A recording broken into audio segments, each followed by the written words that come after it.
온라인으로 시청하며 함께 예배하는 우리 모든 지체들 위해 하나님의 은혜가 같은 은혜가 풍성히 넘치기를 축복합니다. 오늘도 귀한 날, 우리 하나님께서 귀한 날을 허락하여 주시고 하나님 전에 나와 예배할 수 있는 은혜를 주신 하나님께 영광과 찬송을 올려드립니다. 하나님의 은총이 우리 모두에게 임하기를 주의 이름으로 축복합니다. 우리가 인생을 살다 보면 큰 꿈을 가지고 그 꿈을 이루기 위해서 나가는데 안 될 때가 있어요. 힘들어요. 그래서 장애물이 부닥칠 때 너무나도 낙심하고 또 실망들 많이 합니다. 누가 공부 못하고 싶나요? 다 공부 좀 잘하고 싶죠. 누가 돈 많이 안 벌고 싶나요? 돈 많이 벌고 싶죠. 누가 안 건강하고 싶어요? 다 건강하고 싶잖아요. 어떤 권사님은 가족 구원을 위해서 그렇게 열심히 기도하고 그냥 얼마나 힘썼는데 근데 그들이 잘 따라주지 않아. 자식마저도 주일학교 다닐 때는 잘 믿어주는 것 같던데만 커가더니 또 교회를 나오지 아니하는 모습들을 보면 더 마음이 속상해합니다. 어떤 집사님은 물질로 크게 쓰임받기 위해서 퇴직금 전부를 모아가지고 조그만 사업체를 운영하고 나가는데 그것이 잘 되는 것 같다더만 그냥 장사가 안 되는 거예요. 문을 닫아야 될 그런 환경, 그런 형편이 있을 그런 모습이 있는 거예요. 이럴 때는 어떻게 하면 좋겠는가? 어떤 분은 육신의 질병 때문에 내 인생이 이러면 끝나는 거 아니겠는가?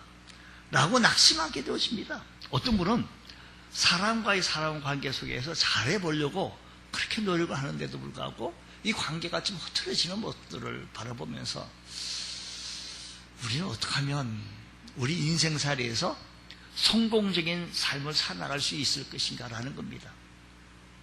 성경에서 말하는 하나님께서 우리에게 유일한 방법을 제시해 주시기를 뭐라고 말씀하십니까? 여리고 성 앞에 있는 이스라엘 백성들의 모습을 오늘 바라보면서 오늘 이 백성들을 이끄시는 하나님의 역사하심을 우리가 교훈을 삼으면서 우리 인생을 이끄시는 하나님의 역사하심을 또 다시 한번 붙잡아 볼 수 있는 귀한 은총이 우리 모두에게 일어나기를 원합니다. 자, 이스라엘 백성들은 애굽에서 나왔습니다. 그래서 우리는 출애굽했습니다. 그래서 출애굽하게 되어졌는데 출애굽해서 애굽에서 홍해 바다를 건너고 기적 같은 역사하심으로 나오었는데 또 가나안 땅 세월이 많이 흘렀죠. 한 40년이 좀 흘렀죠. 그동안에 많은 스토리가 있잖아요. 이야기가 있잖아요. 그 이야기 묻어두고 이제 드디어 가나안 땅 앞에 진격하려고 하는데 요단강이 있는데 만수가 되어 뚝까지 넘쳐 흐르는 아주 요단강을 건넌다는 것은 불가능할 것 같았는데 하나님 은혜로 그 하나님 능력으로 그 요단강을 건넜을 때 이스라엘 백성들의 사기 하늘을 찌를 것 같은 모든 것이 우리가 다 할 수 있다라고 하는 그 용기와 힘, 자신감이 가득 차여져 있는 그때였습니다. 이런 추세라면 이스라엘 백성들은 가나안 땅을 점령한다는 것은 시간 문제고 식은죽 먹기입니다. 한편 이스라엘 백성들이 요단강을 기적적인 방법을 건넜다는 소식이 가나안 사람들에게 가나안 땅의 왕들 그리고 백성들에게 전해지게 되어지자 하고 그들의 반응이 1절 말씀하게 보니까 뭐라고 얘기하는 거니? 그들은 마음이 녹았고 정신을 잃은 거예요. 이스라엘 백성들이 요단강을 건넌 거예요. 마른 땅같이 해서 건넌 겁니다. 그러니까 그들의 마음이 녹았고 이스라엘 자손들 때문에 정신을 어떻게 해요? 잃었어요. 저들 때문에 정신을 잃은 거예요. 군사 전략적으로 본다면 지금이야말로 가나안 땅 쳐들어간다는 것은 그들의 마음이 녹았고 정신까지 잃어있는 상황 속에서 대항할 수 있는 아무런 준비가 안 돼 있는 나약한 그런 모습 속에 여호수아를 비롯해서 그 많은 사람들은 교두보를 세우고 진격 앞으로 나갈 준비를 태세를 갖추어라고 해야 함에도 불구하고 그렇게 하지 않냐고 곧바로 진격 명령을 내리지 않습니다. 여호수아서 5장 전체는 전쟁을 했다거나 교두보를 세웠거나 진격을 앞으로 전진 돌격하기 위한 이런 태세 저런 태세를 하지 않았더라 이야기입니다. 반면 가난한 사람들의 사기는 마음이 녹았고 정신을 잃은 상태에서 왜 하나님께서 여리고성 앞에서 여리고성을 향하여 진격하라고 명령 내리지 않았을까라는 겁니다. 하나님께서는 여리고성을 점령하기 전에 먼저 하나님 백성들로서 신앙인으로서 믿음 있는 사람으로서 성도로서 하여야 할 일이 있다. 그 하여야 할 일이 할례다. 참. 아니, 하여야 할 일이 지금 우리는 지금 뭘 해야 되는 거야? 전쟁을 해야 합니다. 돌격해야 합니다. 근데 할례를 행하라라는 겁니다. 자, 2절 말씀 보게 되어지니까 이렇게 해야 합니다. 그때라는 말입니다. 2절 말씀 초반에 그때가 언제인가 하면 사기가 충천하고 흥분한 상태 하면 이길 수 있겠다라고 하는 자신감이 충만한 바로 그때 하나님께서 여호수아에게 이르시되 너는 부싯돌로 칼을 만들어서 이스라엘 자손들에게 다시 할례를 행하라 라고 명합니다. 하나님의 여호수아에게 이런 절대적인 순간 속에 브레이크를 건 겁니다. 바로 그때 최대한 활용하여 가나안을 정복하라고 하지 아니하고 모든 남자들로부터 할례라고 하는 것은 오늘날의 포경수술 같은 것이고 이 오늘날 같은 좋은 어수 속에서도 이 할례를 행하면 많은 남성들이 고통 속에 한 일주일 이상 이렇게 일주일 가까이 지내야 할 그런 모습입니다. 생식기 주변을 자르는 그런 수술이기도 합니다. 그 당시에 부싯돌을 가지고 요즘처럼 무슨 뭐 항생제나 무슨 마취제나 이런 등등을 사용하지 않고 그걸 한다는 것은 쉬운 모습이 아닐 겁니다. 어쨌든 할례를 받고 난 뒤에 그 다음에는 또 유월절을 지키라 라고 명합니다. 아니 1분 1초가 급박한 군사작전에서 이해할 수 없는 그런 작전 명령을 하나님께서 내리십니다. 우리는 여기서 하나님의 생각하고 우리의 생각하고 다르다라는 것을 볼 수가 있습니다. 하나님은 단순히 싸움에서 이기고 지고 하는 데에서는 전혀 관심이 없는 것 같이 보입니다. 당장 코앞에 다가온 시험을 패스하고 우리가요 사업에 성공하고 성공 안 하고 실패하고 이게 하나님은 관심이 없고 무엇보다도 하나님의 관심은 먼저 하나님과의 나와의 관계를 좀 재정립하자. 하나님의 관계를 다시 회복하자. 난 지금 급해요. 사업해가지고 성공해야 돼요. 나 이래 해서 이거 해야 돼요. 그런데 여리고 성과 같은 이 초롱벽 같은 이 성이 있는데 빨리 무너지고 힘을 다해 해야 되는데 그 앞에서 그런 수술을 받으라고 하는 것은 무모한 것 아닙니까 하나님? 라고 항변할 수가 있을 것입니다. 근데 하나님은 여리고성을 정복하느냐 안 하느냐 그게 보다 1차적으로 먼저 그건 2차고 하나님과 나와 그런 아름다운 재정립 관계를 회복하라 라고 명합니다. 가나안 정복이라는 대과제를 앞두고 그들에게 할례를 행한다는 것은 할례라고 하는 것은요 하나님의 축복을 받은 특별한 백성들을 상징하는데 그 축복은 오직 하나님을 사랑하고 하나님 앞에 순종할 때만이 그 축복이 유효한 겁니다. 그래서 남성들은 늘 날마다 매일같이 할례를 모습을 보면서 무슨 생각을 하는 거 아니? 나는 하나님의 특별한 백성이라고. 나는 구원받아 하나님의 아주 특별한 백성, 스페셜한 백성이라고 늘 자부하고 자랑했던 사람이 이스라엘 백성입니다. 할례 받은 사람인 것입니다. 자, 이 할례의 의미의 기원을 조금 더 따져 나간다면 창세기 15장은 이스라엘 백성 가운데 그의 조상 아브라함을 선택했을 때 하나님께서 아브라함을 선택해서 명하셨던 것이 있습니다. 창세기 15장 아브라함을 우리 하나님께서 찾으시고 하나님을 대면하는데 아브라함은 하나님을 반갑게 맞이하는 것이 아니라 하나님께 이렇게 얘기합니다. 하나님, 제 나이가 몇입니까? 이제 죽을 날을 기다리는 나이가 아닙니까? 아내 사라도 경수가 끊어진 지 오래입니다. 하나님께서 약속하신 아들을 주시지 않으셨으니 지금까지 모든 재산을 관리해왔던 가정총무인 다메섹의 출신 엘리에셀의 저의 후계자로 임명하고 제 인생을 정리하고자 합니다. 라고 했더니 하나님께서 아브라함이 말씀하십니다. 아브라함아, 무슨 말이냐? 내가 너의 몸에서 반드시 난 아들을 줄 것이다 라고 약속합니다. 그러면서 아브라함을 이끌고 나가서 캄캄한 밤하늘을 쳐다보라고 말씀하시면서 하늘에 무수한 별들이 떠있지. 예. 계속해서 말씀하시기, 아브라함아, 내가 너에게 아들을 줄 것인데 너의 후손은 이 하늘의 무별과 같을 것이라고 약속하게 되어집니다. 이 사건을 두고 창세기 15장 6절 말씀 보게 되어지니까 이렇게 말씀하십니다. 아브라함이 여호와를 믿으니 여호와께서 이를 그의 의로 여기셨다라고 말합니다. 아브라함이 하나님이 전능하신 창조주를 믿었습니다. 아브라함이 하나님 함께 하신 것을 믿었습니다. 인간적으로 불가능한 일이 가능하게 되어진다는 사실을 믿었으니 아브라함이 하나님께서는 여호와께서 이를 그의 의로 여기셨다라고 말씀하신 것입니다.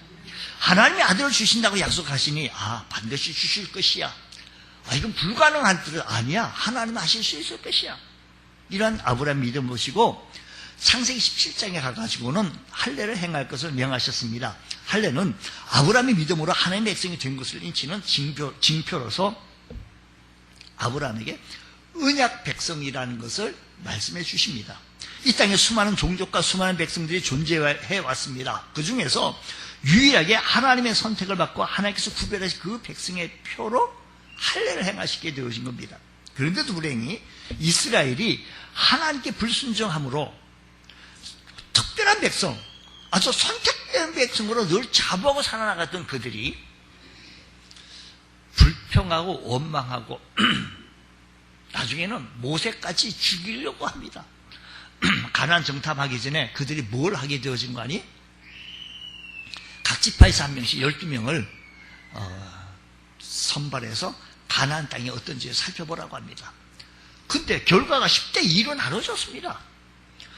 이 얘기를 듣고 백성들이요, 물고 원망하고 왜 우리를 그 땅에서 죽이려고 하느냐, 애굽에서 그렇게 종소리 하는 게 더 낫겠다 라고 하는 소리를 하나님이 들으셨습니다.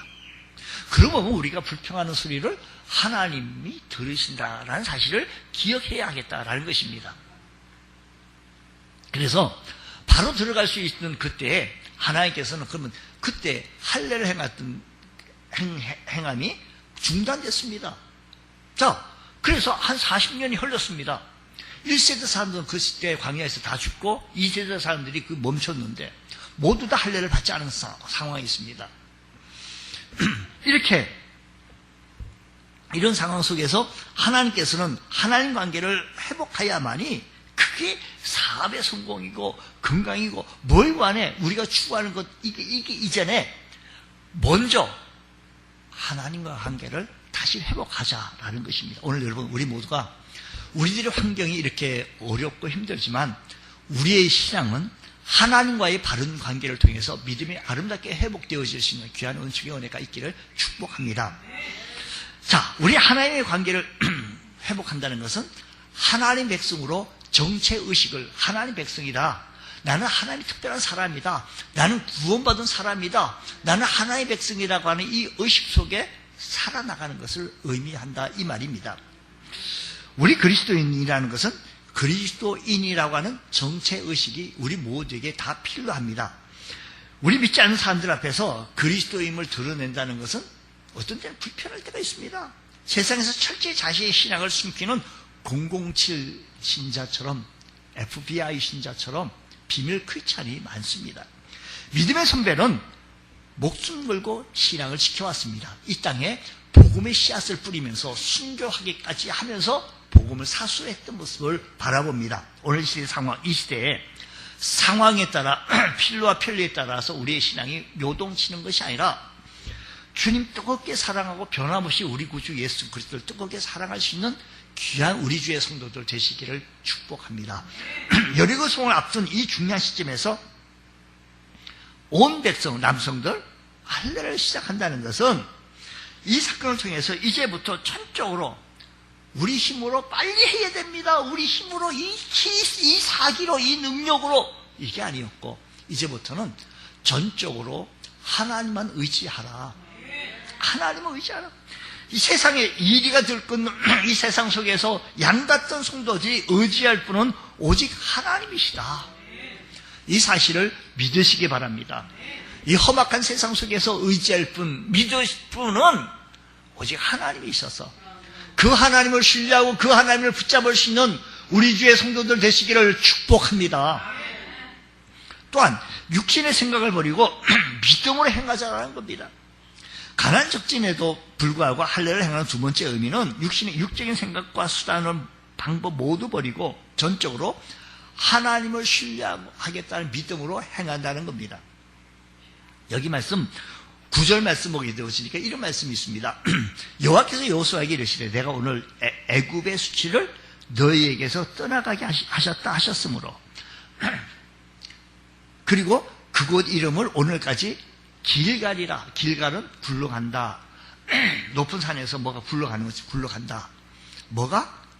애굽의 수치가. 뭐가요? 애굽의 수치가 굴러간다. 떠나간다. 지금 이 시점에요. 한번 시차를 보자고요. 40년이 흘렀어요. 아니 애굽에서 나온 지가 언젠데요. 지금 애굽의 수치.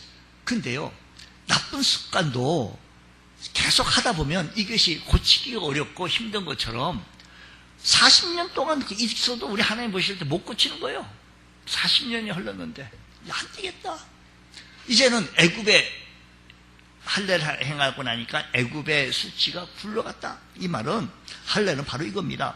마치 산 정상에 돌을 던지면 계속해서 굴러가는 것처럼 애굽의 수치가 고통스러운 상황이 이제 끝났다라는 것을 암시해 주고 있습니다. 할례는 바로 이러한 것을 상징한다라는 것입니다.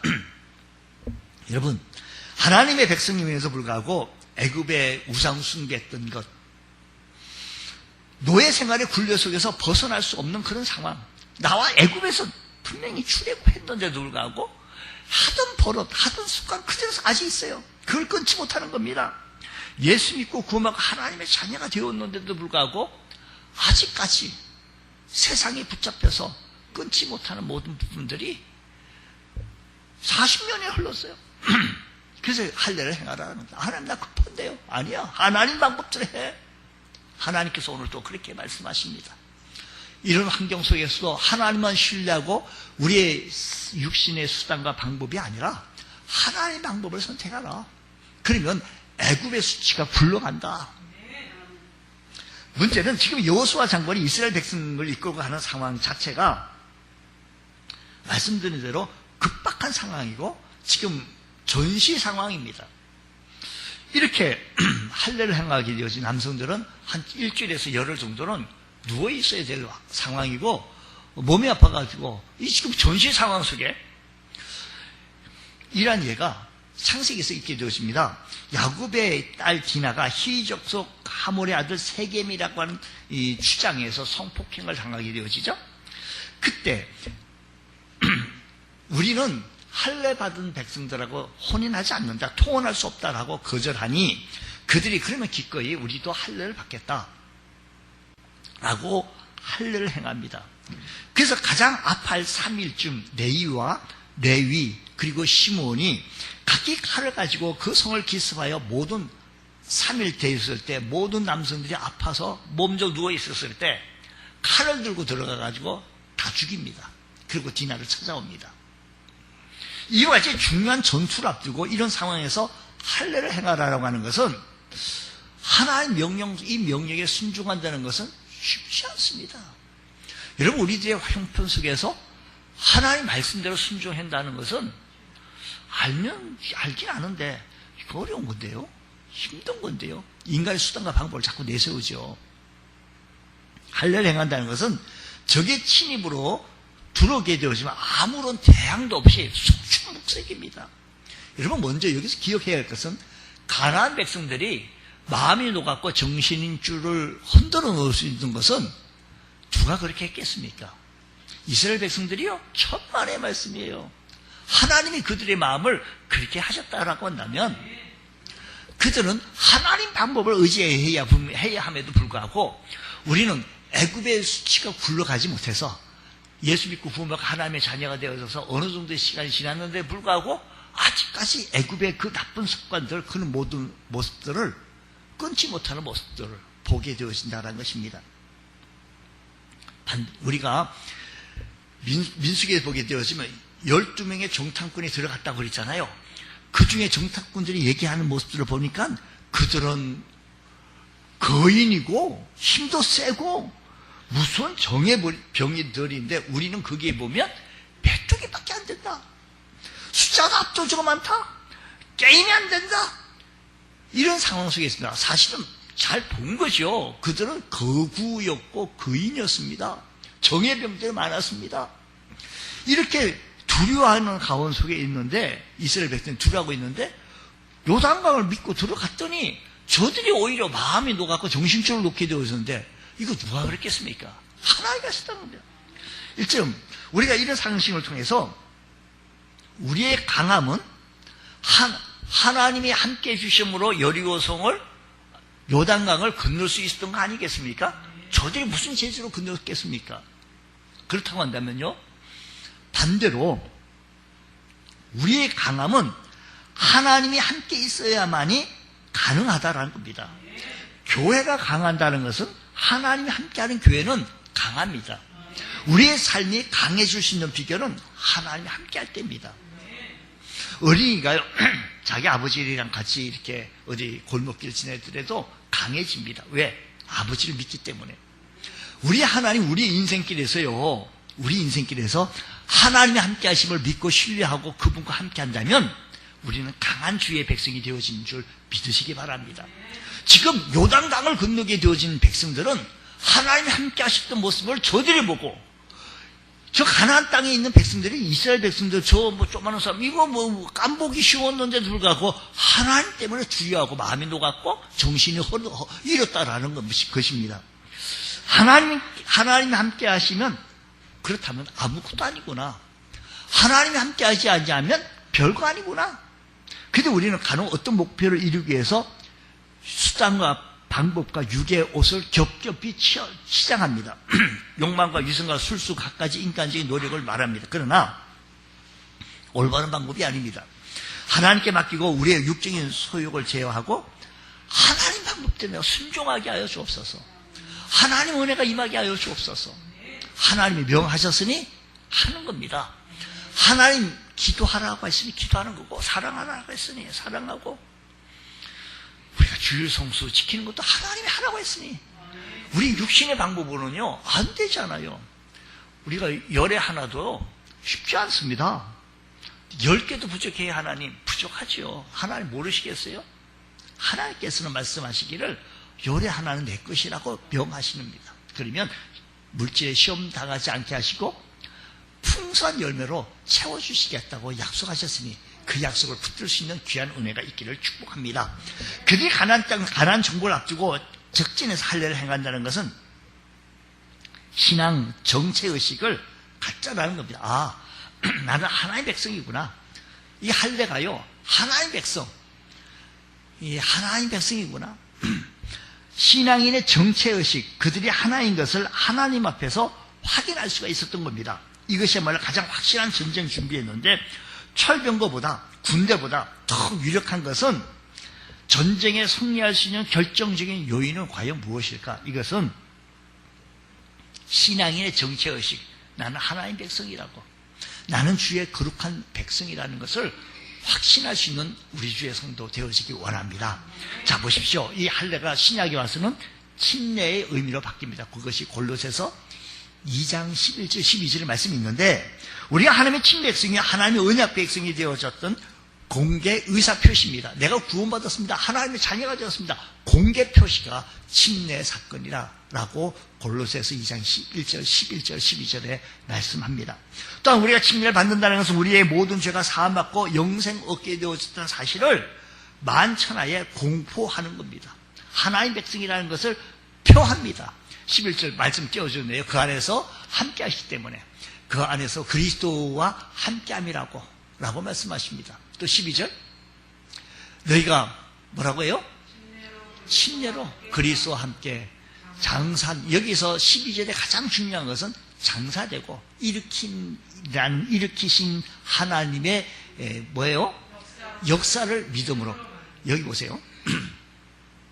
12절에 가장 중요한 핵심의 단어는 장사되고 일으킨다는 겁니다. 옛사람이 애굽의 수치 완전히 묻어주고 이제 끊고 애굽의 모든 우상 숭배들은 끊고 다시 일으켜서 부활돼서 이게 침례의 의식 속에서 가장 잘 표현하는 예식이다라는 것입니다. 그러므로 이 사실을 기억하시면서 주님 오늘 이스라엘 백성들이 할례를 통하여서 길갈이 굴러갔던 것처럼 우리의 수치가 굴러가고 세상 것 끊어버리고 세상 것 다 굴러가버리고 하나님의 은혜로 살아갈 수 있는 귀한 은총의 은혜가 있기를 원합니다. 이 할례를 마친 후에는 또다시 우리 하나님께서 또 명한 것이 있는데 유월절 그동안 지키지 못했던 몇 년 동안 정확하게 38년이겠죠. 40년 광야 생활했으니까 정확하게 38년이겠지만 어쨌든 40년 동안 이를 잊어버렸던 이 유월절을 다시 행하라라는 겁니다. 40년 전 이스라엘 백성들이 애굽에서 나올 때 애굽 왕은 그럼 나가라 라고 얘기하지 않았습니다. 바로가 그러지 않았습니다. 반대했습니다. 결국은 어떻게 되어진 거 아니? 10번째 재앙까지 맞이하게 되어지는데 장자 죽는 죽음이었습니다. 이스라엘 그 애굽 땅에 모든 장자가 죽습니다. 가축의 첫 새끼는 다 죽습니다. 이런 가운데 이스라엘 백성들만 양의 피를 문설주에 발라놓고 죽음의 천사가 그 집을 넘어갔다. 6월절이다라는 건데 패스오버. 죽음의 저주가 하나님의 은혜로 넘어갔다고 해서 이 날을 우리는 6월절이라고 하는데 하나님은 그 6월절을 우리나라의 추석 명절처럼 아주 귀하게 지키잖아요. 그러나 앞에서 언급한 광야의 반란 사건이 있었을 때 할례의 의식과 함께 6월절 지키는 일도 중단되었어요. 몇 년, 40년 동안 중단되었습니다. 전쟁을 눈앞에 긴박한 상황 속에서 6월절을 다시금 지키라고 하는 것은 그 뭐인가니? 잘 보세요. 6월절을 지켜라? 할례를 행하라? 6월절 지키라는 것은 하나님의 크신 능력으로 애굽을 탈출할 수가 있었고 너희들이 힘이 좋아가지고 너희들의 전략으로 절대 아니고 하나님의 능력으로 애굽을 탈출할 수가 있었고 수많은 고비를 넘기면서 마침내 약속의 땅 가나안 땅에 문턱에 와 있다는 겁니다. 그들이요 불평하고 원망하고 있잖아요. 민수기에서 그 사건이 12정탐꾼을 통해서 40년 징계입니다. 그게 40년 하나님께서 40년 징계. 우리는 성만찬을 행할 때마다 주의 피 흘리신 것을 기억합니다. 구원받은 사실을 기억합니다. 내가 지금까지 살면서 여기까지 버티고 나온 것은 하나님의 은혜였던 것을 기억합니다. 자 보십시오. 2021년 상반기 동안 여기까지 뒤돌아보니 하나님의 은혜구나. 이걸 기억하는 자가 되어져야 합니다. 지금 6월절을 지키라고 하는 것은 애굽에서 출애굽하게 되어진 것이 하나님의 은혜인 것을 기억하기 위해서 여기서 가나안 땅 들어가기 전에 40년 징계를 받은 후에 6월절을 지키라고 명합니다. 뭐요? 하나님의 은혜를 기억하라라는 겁니다. 사도 바울은 이 사실을 갖다가 나의 나 된 것은 오직 하나님의 은혜이다라고 말합니다. 우리가 구원받고 하나님의 자녀가 되었다면 착각에 빠질 수가 있는데 그리스도의 보혈로 내가 구원받았던 사실을 날마다 기억하며 할례를 받았던 사람 이스라엘 백성들 가운데 매일 언제 확인합니까? 남성들은 매일같이 소변 볼 때마다 난 특별한 사람이구나. 하나님의 구원받은 백성이다. 아주 기억하지 않겠습니까? 확신하지 않았겠습니까? 그런데 우리는 어떤 어려운 일이 문제가 생기고 힘든 일이 생기면 하나님밖에 없습니다. 하나님 도와주십시오. 이 문제 좀 잘 좀 해결해 주십시오. 그리고 해결받으면 자신의 힘으로 된 것처럼 자랑하는 경향이 있습니다. 자, 다윗 같은 경우는요, 두루 왕이 히람이 보낸 사절단을 보고 하나님을 높입니다. 자신이 안 높아져요. 하나님을 찬양해요. 반면 히스기야가요, 죽을 병에 걸렸습니다. 아수르 군대들이 쳐들어옵니다. 이런 위기 속에서 하나님 앞에 눈물로 벽을 향하여 기도했습니다. 하나님께서 은혜 주셨습니다. 축복해 주셨습니다. 부까지도 주었습니다. 건강도 15년 더 살게 해주셨습니다. 그러고 나니까 히스기야 왕에게 바벨론 특사가 왔습니다. 그러니까 소문이 들리기를 히스기야 왕이 죽을 병에 걸렸대. 근데 나갔대. 이 소문이 거기까지 안 갔겠어요? 그리고 바빌론의 특사가 와가지고요, 예물을 가져와가지고 이렇습니다. 어떻게 건강하십니까? 잘 됐습니다. 뭐 이런 저는 인사를 하지 않았겠어요? 그때 히스기야가 하나님께서 내게 은혜를 주셔가지고 이렇게 회복이 되어졌다고 그러면 얼마나 좋겠어요? 그런데 히스기야는 그렇지 않냐고 자기 자랑합니다. 내 그 전쟁 속에서 전리품, 이 보물을 보라고. 바빌론 특사 앞에서 히스기야 왕을 찾아간 하나님께서 히스기야 왕의 마음을 시험한 겁니다. 바빌론 특사를 보낸 것은 하나님께서 히스기야를 시험한 겁니다. 근데 이 시험에서 넘어진 거죠. 히스기야가 자기 자랑만 안 했다면 그거 다 뺏기지 않았을 건데 다 뺏깁니다. 다 긁어갑니다. 바빌론에게. 유월절은 이런 우리의 착각과 오만을 버리고 구원 유월절을 지킨다는 것은 구원자 하나님을 깊이 생각할 수 있는 기회가 된다는 유월절을 지키라고 하는 것은 하나님을 기억하고 하나님의 은혜로 여기까지 살아왔다는 것을 기억하며 그분만 높일 수 있는 귀한 은총의 은혜가 있기를 축복합니다. 우리 주님께서 나를 위하여 십자가에 달려 돌아가신 것을 기억하시면서 하나님의 은혜 가운데 구원받은 하나님 백성 자랑하실 수 있는 하나님 우선으로 하나님 제일로 살아갈 수 있는 귀한 은혜가 우리 모두에게 일어나기를 원합니다. 놀라운 사랑과 희생으로 살아났기 때문에 항상 그분의 겸손한 마음으로 그분의 은혜로 하나님의 은혜로 하나님 감사합니다 라는 이 고백으로 살아갈 수 있는 귀한 은총의 은혜가 있기를 원합니다. 여리고를 정복하기 위해 출발하기 직전 또 하나의 계시가 있게 되어지는데 유월절 지키라는 것은 하나님의 은혜를 기억하라는 것이고 13절, 14절 말씀 보면 여호수아가 여리고에 가까이 이르렀을 때 이제 눈을 들어본 겁니다. 한 사람이 칼을 들고 아니 지금 여호수아 장군에게 누가 감히 칼을 들이대고 딱 앞에 쓸 수가 있겠습니까? 그 당시에. 그러니까 여호수아가 묻습니다. 당신이 우리 편이냐 적 편이냐. 그렇게 다시 말하면 아군이냐 적군이냐 묻습니다. 그랬더니 그 군대 장관은 말하기를 나는 아군도 적군도 아니다. 하나님의 군대 장관이다 라고 말하게 되어집니다. 그 말씀 보니까 막 출발하고 났던 낯선 장군은 하나님의 자신의 모습으로 나타내 보이게 되어지는데 여리고성을 정복하기 위해서 여정을 떠는 이 과정에 막중한 사명을 감당하기 위한 이 여호수아에게 격려하기 위해서 하나님께서는 군대 장관을 그에게 앞에 내세우게 되었습니다. 오늘 우리들은 여냐 야냐라고 따집니다. 그랬더니 뭐라고 얘기하니? 나는 여도 아니고 야도 아니고 하나님을 따르는 백성이다. 하나님을 따르는 장군이다. 여러분, 가나안 정복 전쟁을 이스라엘과 가나안 전쟁 속에서 지금까지는 우리는 이스라엘 백성들이 생각할 때는 지금까지 생각할 때는 내가 너네들하고 싸운다라고 생각했는데 그게 아니고요. 하나님께서는 하나님 군대장 나를 따르라라고 하는 것은 뭐냐면 내가 싸우는 나의 전쟁이라 하나님이 전쟁이라는 겁니다. 우리 모든 일을 내가 주도권을 하고 내가 하겠다라고 한다면 내 싸움이 되겠지만 하나님은 성도들이 이 세상을 살아가면서 하는 모든 일을 본질적으로 하나님이 할 수 있는 하나님의 싸움이다라는 겁니다. 우리는 내가 하는 일에 하나님이 뒤에서 좀 도와주십시오. 힘을 좀 주십시오. 어떻게 해주십시오. 라고 우리는 생각하는데 하나님은 우리가 너는 내 뜻을 따라서 내 명령대로만 하라 라고 군대 장관을 보여준 겁니다.